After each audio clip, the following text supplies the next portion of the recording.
Hey guys, welcome back to my channel. So this is Hardhick.M.Gowda with you today, guys. Today I'm back with a video on globalization. So this we are going to complete today in this live session. So we are finishing our SST exam on 14th. So we will complete this in this one go. So let's start.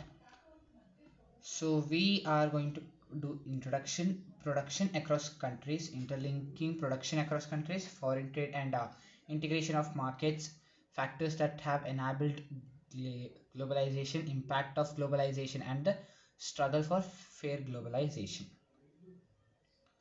So in this market, what is the role of us? So we are consumers. What is a consumer? Who takes good finished goods, like who uses the finished goods. So we have a choice, we have so many choices from which we'll take the one which makes us happy, makes us happy. So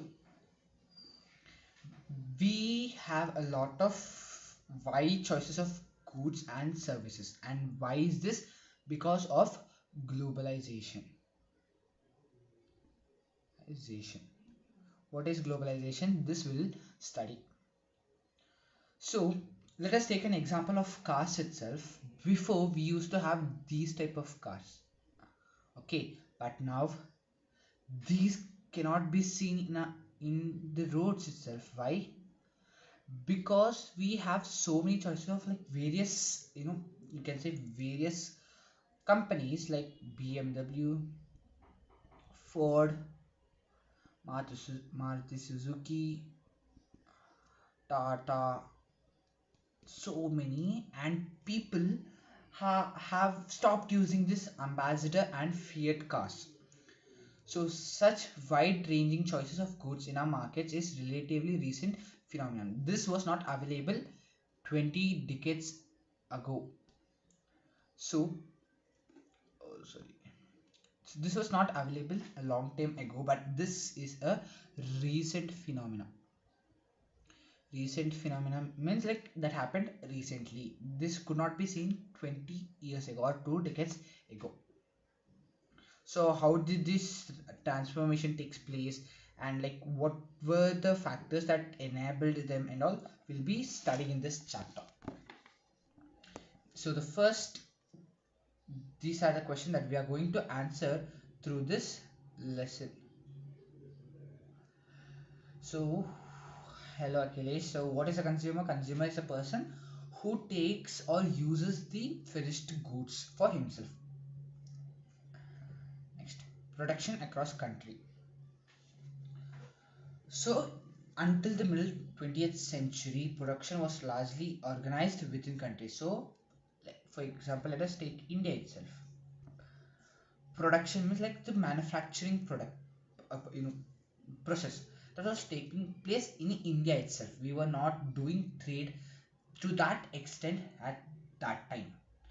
So what made the things, or say these things, cross the boundary of our countries? It was the trade and MNCs.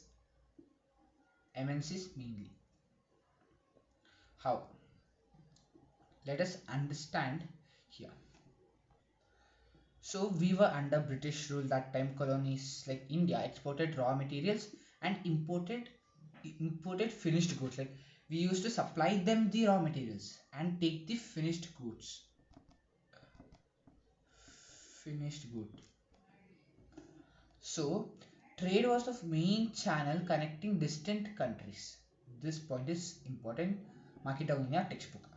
So this was before large companies called multinational companies came into action or emerged on the scene. So now what is MNC? So MNC is, in simple words, MNC is a big company that has its branches in more than one country. So thank you. So in more than one country. For example, let us take Google itself. Google, is it running in one country itself, like for example USA? No, right? It's running in most of the countries. In not most of the countries, everywhere. So these are called as MNCs. So MNC is a company that owns or controls production in more than one nation. So where do they set up? Since they set up their industries where they can find cheap labor availability and some factors, that is the industrial location. They need a perfect location and they want certain factors that should support them. So they are doing this mainly, they want profits. Let us take an example. So there's a you know car company. Okay, let's take an example of a car company. So car company, see, we have four parts. First, in China, the initial parts are produced parts. Next, those parts are sent to where? Europe, and Mexico, or Mexico, you can say Mexico. They assemble there. They assemble it there. Next, after assembling, after they give away everything, the cars, we need certain customer care. So that takes place in India. And one more, the initial stage designing takes place in USA. Now the car company has spread it out, or you can say has distributed its production globally. In China, it's pasta production assembled in Europe and Mexico. Why? Because they are near to USA. Why? Because cheap. Why? Well educated English people.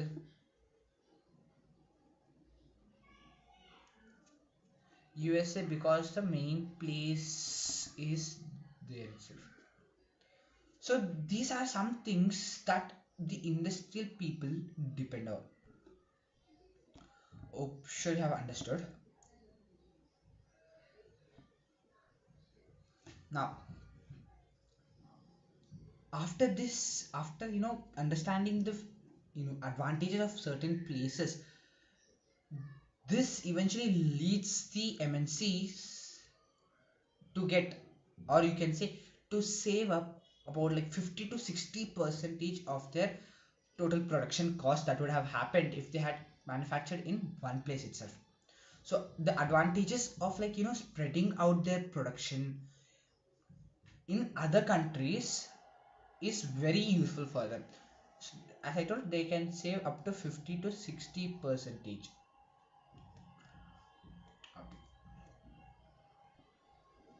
So how MNCs are spreading its production across countries?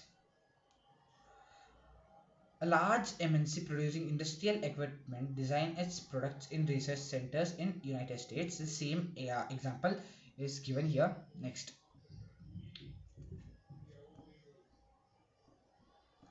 foreign investment. Money that is spent by a company to buy assets such as land, building, machines, and other equipment is called investment. So what is investment? The money, simple money used for buying asset. So the investment that are done by MNCs are called as foreign investment. Okay, hope you have understood. Any investment is made with the hope of that they will earn profits. They'll not simply take, they do it because they want profits. So how they interlink production across countries? First of all, MNCs, so when they set up in a country, when MNC is set up in a country.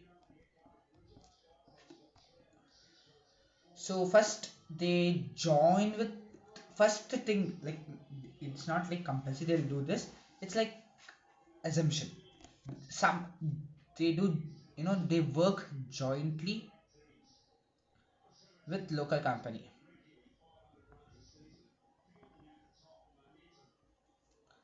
So this helps the local company itself. Why? Because first of all, MNCs are big companies, rich, so they'll provide financially, okay, provide money for additional investment, like to buy new machines and for faster production. Next, they bring them the latest technology for production. Okay, if they'll not simply join with them, they have to help them in order to join and make them happy, right? So they do these things that is beneficial for the local companies itself to perish itself. So the second way is to buying up. This is like the most common thing. Most MNCs, tend to buy a company. They buy a company. Why they buy? Because that creates a link between the country they origin and in the country they are producing now. Now they have two, you know two branches, and they have to work under a single company name itself, right? Let us take the name as Zo. So they both are now working under Zo itself, so they are now interlinked. What happens here should be intimated to X office, and what happens here should be intimated to Y office. So this creates a link even though they are in different countries, two different countries. So this is how they expand production. So there are some MNCs whose budget is very high, so they go with this method.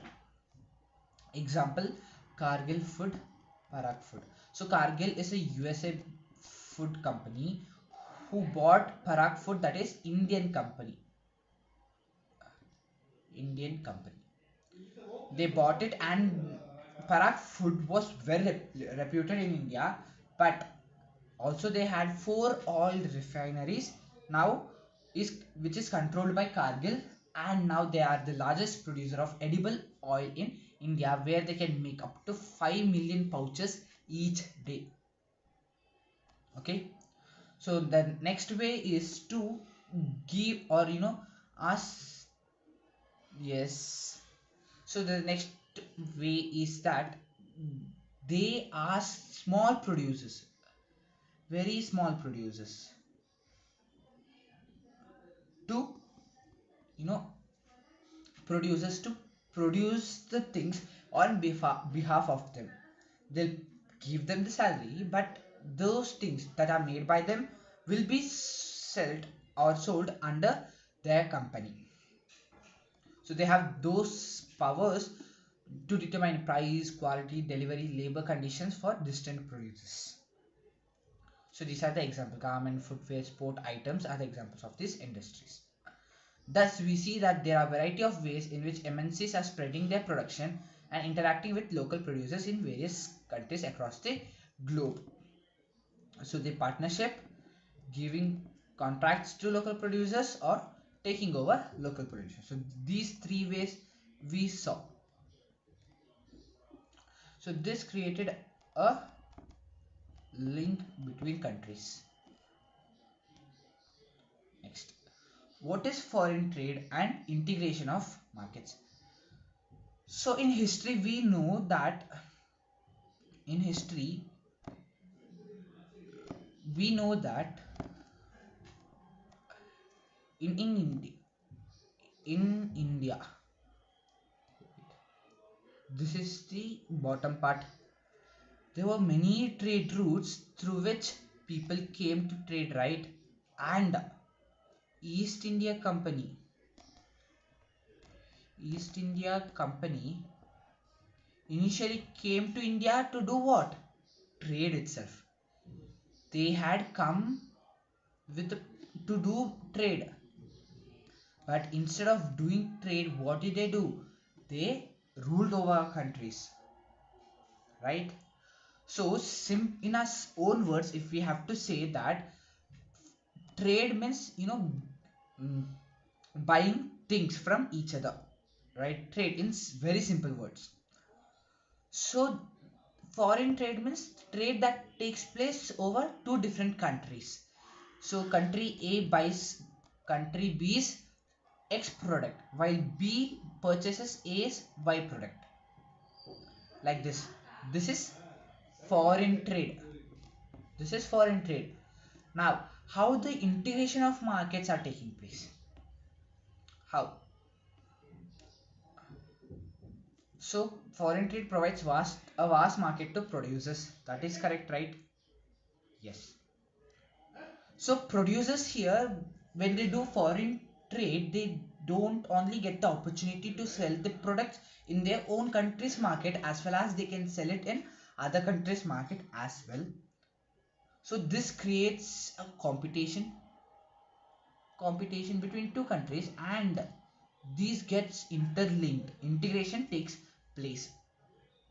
So similarly for buyers also, they have a variety of choice is created for the buyers by the foreign trade.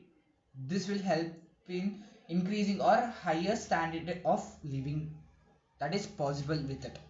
Similarly for buyers, import of goods produced in other country is one of way expanding the choice of goods beyond what domestically produced. Example, Chinese toys. These Chinese toys are produced, brought to India, and they have a competition between Indian toys and Chinese toys. But Indian toys are little costly while compared to China's toys. Why? Because everything that they manufacture is very cheap while compared to India.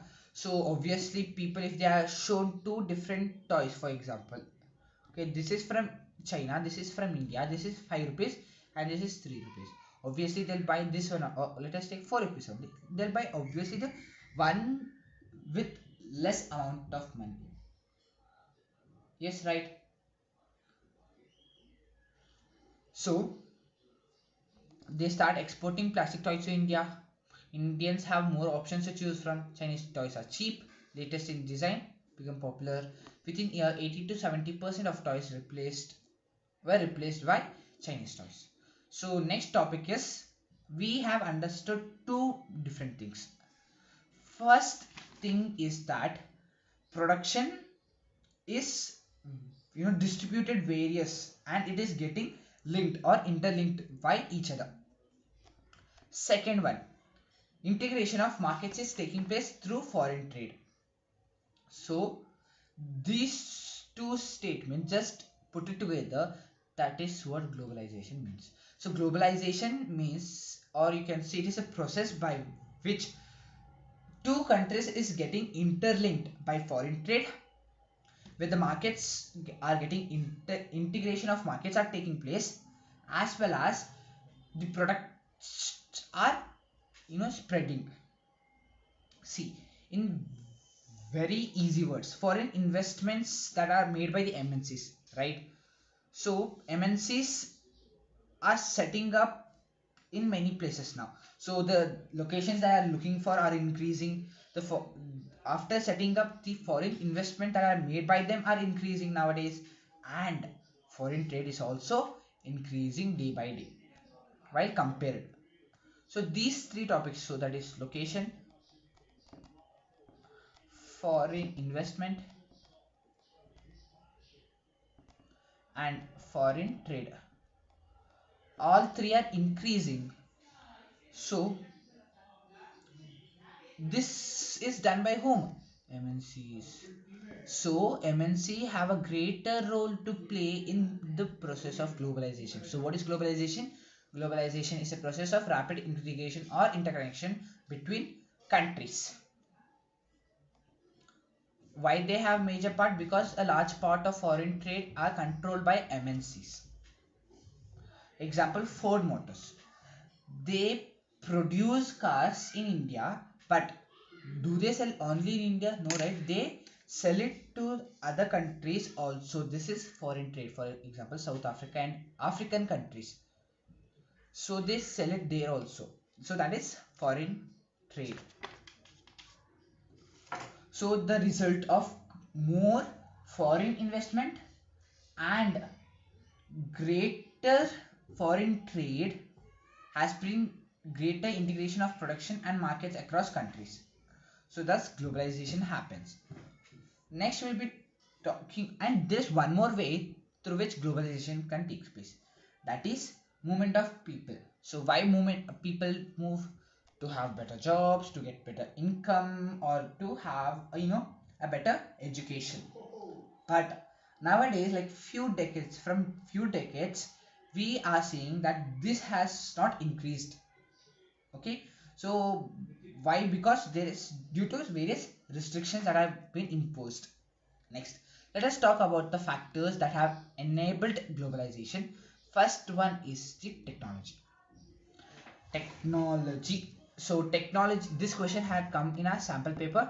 So very easy topic. So first of all, we have seen a rapid means fast improvement in technology. So this has led to the globalization process, or stimulated means kick started the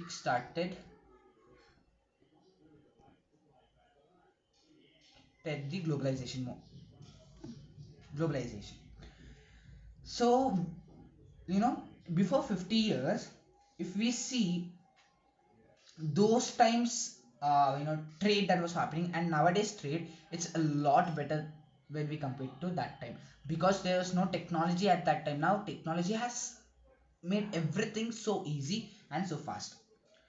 So we can deliver goods over long distance over very minimum cost. Why? Because of technology, guys. So the development that has been taking place in ICT, that is information and communication technology. So this is more useful because this is in the form of computer, internet.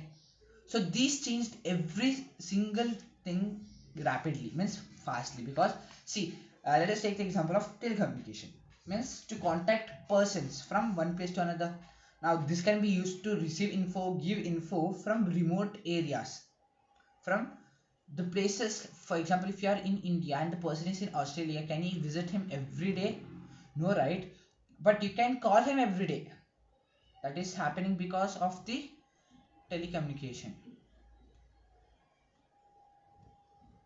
That is happening because of the telecommunication.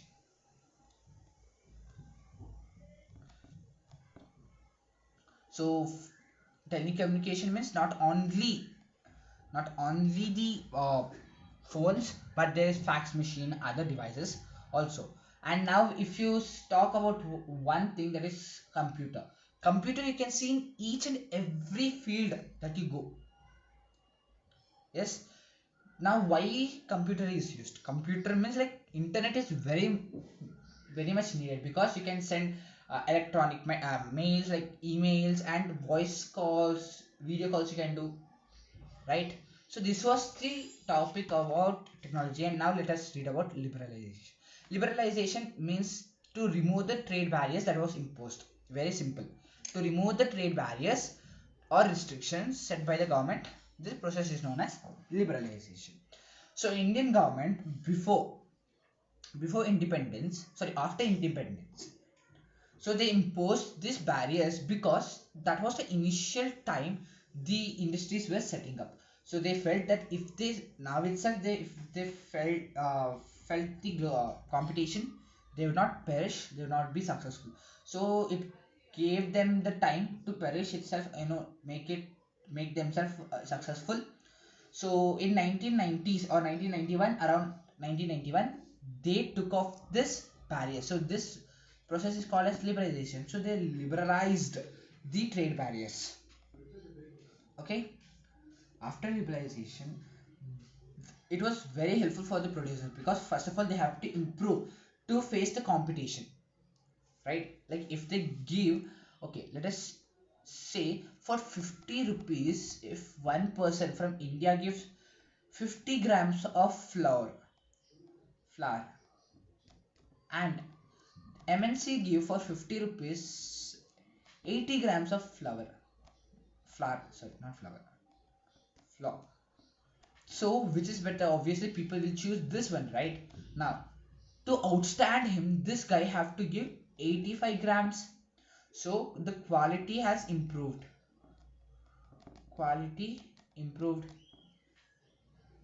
So this was very helpful for the persons or the consumers itself. Okay,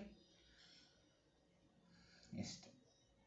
So liberalization of trade, business are allowed to make decisions freely about what they wish to import or export.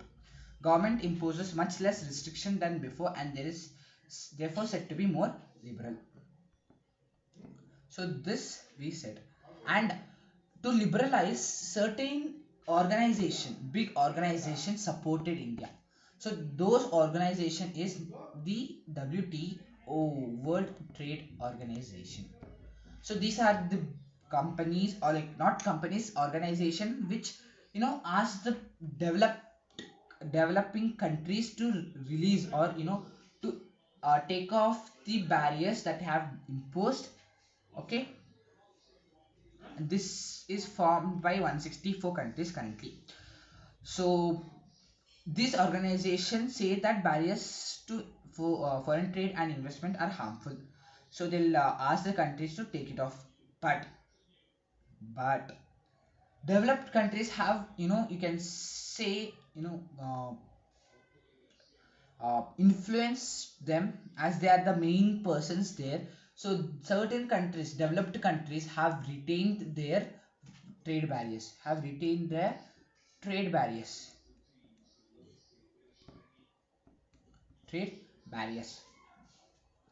So this problem, because they have asked developing countries to remove it, but developed countries have not removed it. So this was the problem, debate on trade practices that was taking place. It's committed to allow free trade, so amongst its member countries. See, WTO is supposed to allow free trade for all. In practice, it is seen that in developed countries have unfairly retained trade barriers. Okay, it has led them to do, while it forced the developing countries to remove. So that is very bad. So impact of globalization in India. First we'll read for consumers. So first of all, consumers, it was advantages for them. Why? Greater competition, I told. Quality improves. Choices means higher standard of living. Greater choice, so improved quality and lower prices, and improved higher standards of living. These 3 points I told, you get 2 markers if they ask. Next we'll talk about the producer.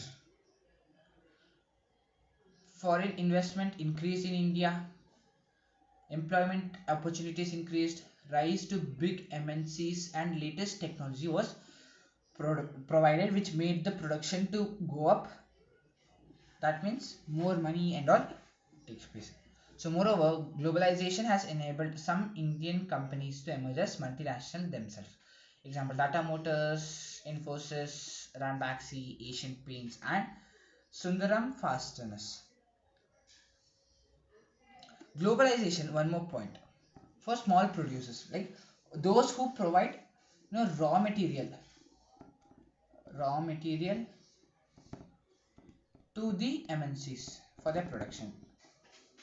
So for a large number of small producers, globalization poses many major challenges.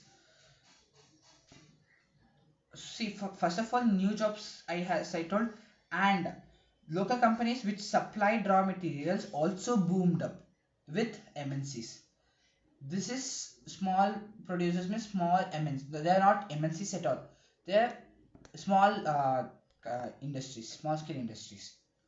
So like examples like batteries, capacitors, then toys, tires, dairy products, vegetable oil. These are the examples of small scale industries, and they have been hit hard, means like they could not be perished or successful during this time. They have been affected badly. They had to lose their job and all. So for the workers who are working, they also face certain problems. Those who was working in a permanent, as a permanent worker, had to lose their job some, and they had to work for the company that they had to join newly.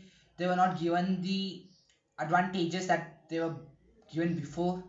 So there were many problems as well as advantages of this, you can say, impact of globalization. No job security, very long working hours, and low wages. These three also are the problems. Under security only, those points comes as I told you. Next, the struggle for fair globalization. So the last topic of our lesson. So we can clearly see that not all the person have perished or become successful, or this helped, globalization helped not all people. So people who had education, who had skill, who had money, they made the best use of this globalization that was provided, but the other people could not make it. Yes. So if you think how can we make the globalization more fairly, first we will talk about the role of government. Okay, so first thing is about the labor laws. Yes. How? So there should be certain policies that should be taken out, like to protect the interest of uh, labors. It should not uh, always the influence of rich people should not take place. So labor laws should be properly implemented so that the workers get their rights. Government can support the small producers at their initial stage and leave this support once they become big successful company. They have to uh, support the small producers, and when they become strong enough, they can face the competition. If the government feels, they have to stop supporting them. Third point, now government knows what is trade barriers. Not we know, government also knows. Government has to implement certain trade barriers so that you know the small producers are not affected. Small producers are not affected. Certain trade barriers. Now, and certain countries, developing countries can come together, governments can come together, held a session and fight against this injustice WTO that has allowed the developed countries to retain its trade barriers. So you have to fight. Also, we the people, the citizens, can also play some role. Okay, we can also play some role by doing massive campaigns and representation by people's organization. Why? Because this has also influenced important decisions relating to trade and investment at the WTO. So this has demonstrated that people also can play an important role in struggle for fair globalization. So yes, so we have completed our chapter globalization. We have discussed everything detailed. So do subscribe to my channel. So do subscribe to my channel, hit that bell icon and share this video with your friends, and also like my videos. So see you in next video, or with chapter, let me see. So thank you.